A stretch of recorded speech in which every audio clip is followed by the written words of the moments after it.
Avui fem un arròs de costella, sípia, amb allioli i tinta de calamar.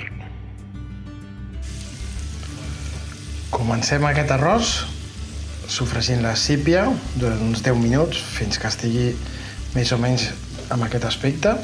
La retirem i posem la costella salpebrada. Retirada la sípia, marquem la costella ben marcada per totes bandes. Tot seguit hi afegirem la ceba sense retirar la costella. I com us dèiem, hem tirat la ceba, no hem retirat la costella, ho tenim així, en aquest aspecte, i ara hi afegim el tomàquet i deixem uns 10-15 minuts. I així tenim el sofregit després del quart d'hora, ben xupat, ha reduït molt, i ara hi afegirem l'arròs per anacarar-lo. Darrer pas abans de mullar amb el brou. I aquí tenim l'arròs anacarat amb la sípia que hem recuperat.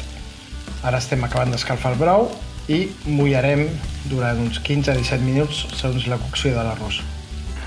I aquí ho tenim, el brou amb la tinta ja dissolta, 15-17 minuts i ja estarà.